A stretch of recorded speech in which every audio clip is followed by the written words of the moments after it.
അപ്പോൾ പ്രിയപ്പെട്ടവരെ എല്ലാവർക്കും ഒരു നല്ല നമസ്കാരം. നമ്മൾ ഇവിടെ ഫ്രാൻസിൽ പാരീസിൽ വന്നു കഴിഞ്ഞിട്ട് 3 ദിവസം താമസിച്ച ഈ അപ്പാർട്ട്മെൻറ്റ് വീടാണ്. അപ്പോൾ ഇന്ന് പാക്ക് ചെയ്യണം, വൈകിട്ട് ജർമ്മനിക്ക് കയറണം.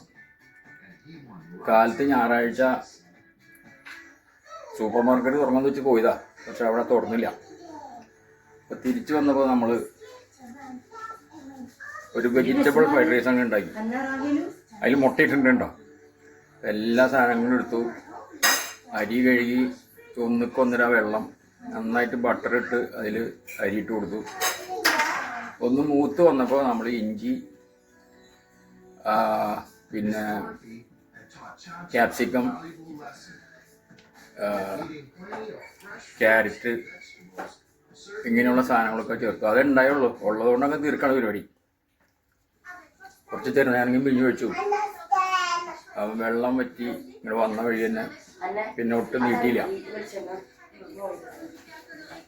ബട്ടർ മാറ്റി വെച്ചിട്ടുണ്ടായിരുന്നു. ഫ്രൈ പാനിൽ ബട്ടർ ഇട്ടു, ഒരല്പം ഒലിവ് ഓയിൽ ഒഴിച്ചു, ഉള്ളിയും ഇഞ്ചിയും കൂടി ചേർത്തു.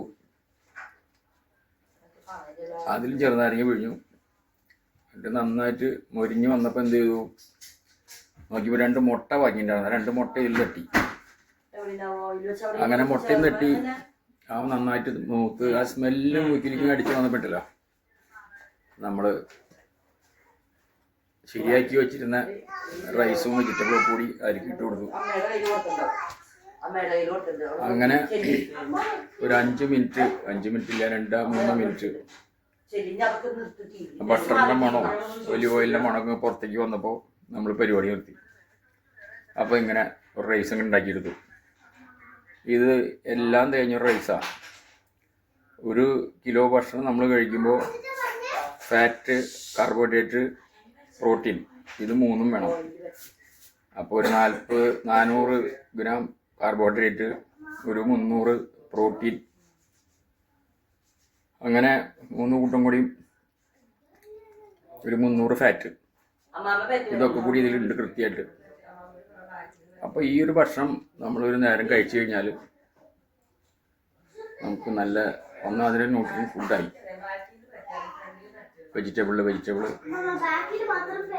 മുട്ട, റൈസ്, അങ്ങനെ എല്ലാം തികഞ്ഞൊരു ഭക്ഷണമായിട്ടാണ് ഇത് പല ഈ യൂട്യൂബിലൊക്കെ തപ്പുമ്പോൾ കിട്ടിയിട്ടുള്ളതെന്ന് മനസ്സിലായിട്ടുള്ളത്. അപ്പോൾ അതുണ്ടാക്കി വെച്ചു. തുടക്കത്തിൽ പിടിക്കാനുള്ള തിരക്ക് കാരണം പറ്റിയില്ല. അപ്പോൾ ഉണ്ടാക്കി കഴിയുമ്പോൾ പിടിച്ചതാണ്. അപ്പോൾ അങ്ങനെ പാരീസിൽ വന്ന് നമ്മളൊരു ഫ്രൈഡ് റൈസ് ഉണ്ടാക്കിയെന്ന് പറയാലോ, മുട്ട ഫ്രൈഡ് റൈസ് അല്ലെങ്കിൽ വെജ് ഫ്രൈഡ് റൈസ്. അപ്പോൾ എല്ലാവർക്കും നന്ദി, നമസ്കാരം, നല്ലൊരു ദിവസം നേരുന്നു. ഞങ്ങൾ ഇറങ്ങാൻ നിൽക്കാം.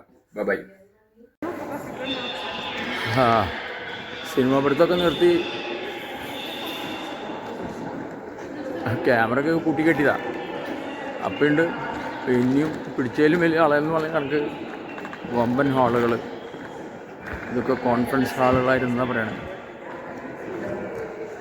400 കൊല്ലങ്ങൾക്ക് മുൻപ് എത്രയാണ് പണിത് കൂട്ടിയിട്ട ഈ സംഭവം. ഇന്നിങ്ങനത്തെ ഒരു സംഭവം പണിയാന്ന് പറഞ്ഞാൽ ക്ഷമയാണ് ഏറ്റവും വലുത്.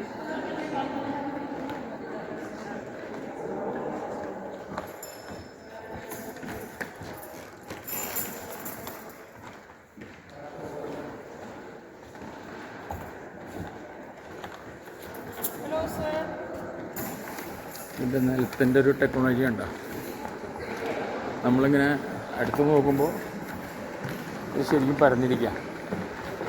ശകലയ്ക്ക് നോക്കിയാൽ ഇതൊക്കെ തോടുമാതിരും പിരിവിടുമാതിരും കയറി ഇറങ്ങിയൊക്കെയല്ലേ നിൽക്കണേ. ഇതാണ് കല.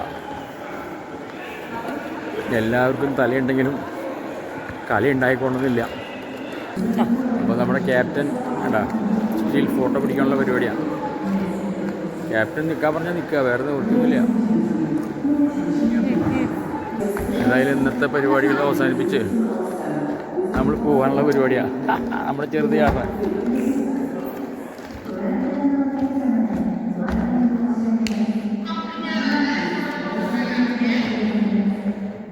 നമ്മൾ ഫോട്ടോ എടുക്കാൻ നിൽക്കും, സെക്യൂരിറ്റിക്കാർ പിന്നാലെ വരും. പക്ഷെ അവരൊന്നും ദേഷ്യപ്പെടണില്ല കേട്ടോ. സ്പീഡാക്കെന്ന് മാത്രമേ പറയുന്നുള്ളൂ, വേറെ പ്രശ്നങ്ങളൊന്നുമില്ല.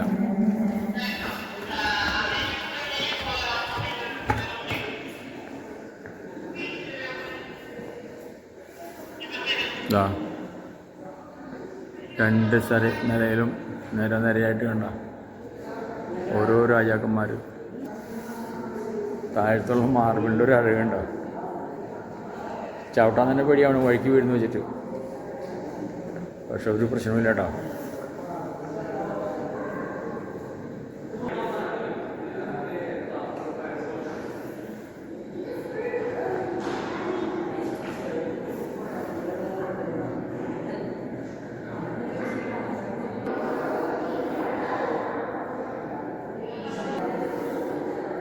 ക്യാമറ ഒന്ന് മാറ്റി മെമ്മറി കൂട്ടാന്ന് വെച്ച് കഴിഞ്ഞാൽ ഇതിനകത്തുള്ള സംഭവങ്ങളൊക്കെ മാറ്റി മറിക്കാൻ എളുപ്പമില്ല.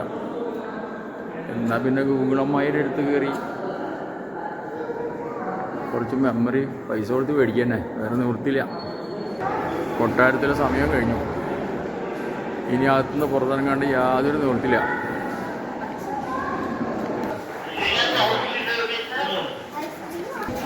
അങ്ങനെ ഞങ്ങൾ ലൂയി 14 വെർസായി കൊട്ടാരം കണ്ട് ഇറങ്ങിയപ്പോൾ പൊരിഞ്ഞ മഴ. ഈ ഗാർഡനിൽ പോകാമെന്ന് വെച്ച് കഴിഞ്ഞാൽ അതിനുള്ള ഞങ്ങളില്ലാനു.